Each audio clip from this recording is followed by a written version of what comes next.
Loyalty in relationships. Is blood thicker than water? Sharon Horne-Ellstrom here. These are blood tests. I call them vampire testing that I gave my family, and I did several years ago when I was having some health challenges. I learned about, from a healthcare provider, eating for your blood type, and that ended up being the thing that I needed to do. I needed to drastically change what I was putting into my body in order to become mobile again. I couldn't walk for a while. It was going to be months, but it was only 3 weeks before I could finally get out of bed and move. And it was because I drastically followed a regimen that I learned from a very, very wise woman. I can't tell you how much I love and appreciate her for leading me down the path of learning that. But one of the fun things I did was I had my kids and my mother and my ex-mother-in-law and my mom and a bunch of us do these blood tests, your blood type, because it turns out it's pretty hard to figure out what your blood type is. I didn't realize that until I tried to find it in my medical records, and I am a person that has boxes and boxes, or now lots of digital files about medical things, because I've had a lot of medical challenges throughout my life, and my life's getting longer, so the list is getting longer.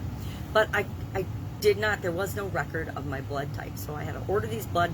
I think I ordered them off Amazon, or I ordered them from some lab. Royal Mail. They came from, wow, I don't even know where they came from. Anyway, doesn't matter. Blood is thicker than water was our idiom for Supersize Your Business today. Sharon Horne-Ellstrom, by the way, day 1615 of What's You Up To Now. This segment, I just document my journey. What am I doing?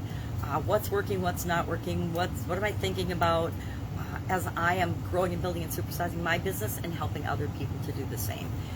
Today, blood is thicker than water is our idiom. I'm doing a relationship-related idioms for the month of June to correspond with the annual BU 365-day challenge. Our annual challenge this year is all about doing something every day that improves us, moves us to becoming a better and continually improving version of ourselves. And so our topic for that was loyalty in relationships. And I shared 9 different traits that may indicate and may be signs that somebody would be loyal. Now, there's no guarantee, right? There's no guarantee that anybody's going to be loyal to you or that you're going to be loyal to anyone else. That applies in our personal relationships, our families, our friends, our work relationships, our businesses, etc. Everybody, each of us inside, decides what will cause us to stay in a relationship, what causes us to stay in a job, what causes us to leave. And it's different for everyone, but we all have that line in the sand that we won't cross.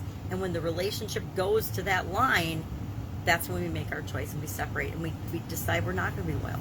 I contend no one should be loyal to a relationship where there is abuse, mistreatment, whether that's your significant other, whether it's a family member or a friend or a work environment or your business. If you're treating your people bad, they should leave your organization. So we talked about that, and we talked about blood being thicker than water and how I've had experience on both sides of the fence. And I didn't talk about any specifics, but I've had some of my best business relationships being involved in businesses with family members, and I've had some of my worst being involved with relatives. So there's a whole spectrum of lessons to be learned for all of us everywhere, but that is one, the blood is thicker than water, which actually I just shared. How do I look at things now as I'm deciding who and what I'm going to bring into my different businesses? And I look at it scientifically. I look for the facts. What is the way things are, not how do I wish they were, but how are they actually?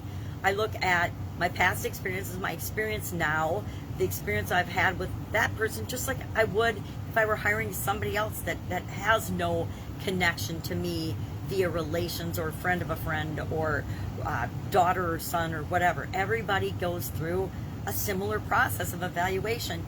Do they have the right desire to work in the organization? Do they have the skills and abilities? Mostly, do they have the core values that match where we're going with this business? And then, are they teachable and trainable? Do they want to come in and learn and be a part of this organization? If they don't, next, just like anyone else, yeah, I'm not going to just bring you in because you want to make a paycheck. I don't want anybody working with me in my businesses because of that. So then I look at results. What results have I gotten in the past, previous results, my current situation, and what I anticipate or expect or am estimating for the future. And then guidance from people much wiser than me. I actually have my brother-in-law is an attorney, and he gives me great advice. And one thing he says is always get things in writing. And he told me that. And in some situations early on, some of the bad situations, I did not do that. And it ended up being a really, really bad experience. So get it in writing, document, share expectations up front, continually communicate and give one another feedback. Always check in with how is it going, just like you should with all of the people that work in your organizations or are part of your organizations. And, choose wisely, just like we do with our significant other partner. We should choose people that we get in business with and do business with wisely as well, using many of the same criteria. So that is what I'm working on today. Kids just got home. My granddaughter's still sleeping because she was up until 1:21 last night. She talked to her folks on the phone, and that caused her to be very wound up, and she didn't want to go to sleep. So it was a late night, and actually I'm watching her sleep right now, and she's so freaking adorable. I can't hardly stand it. But she'll be waking up soon, so I'm going to sign off. If I can help you in any way, ask. Otherwise, I'll be with you tomorrow and a little more in tune because I'll have had a little more sleep. We'll be able to speak a bit more clearly. All right, any questions? Hit me up. Otherwise, I will be with you tomorrow. Bye. Have a great day.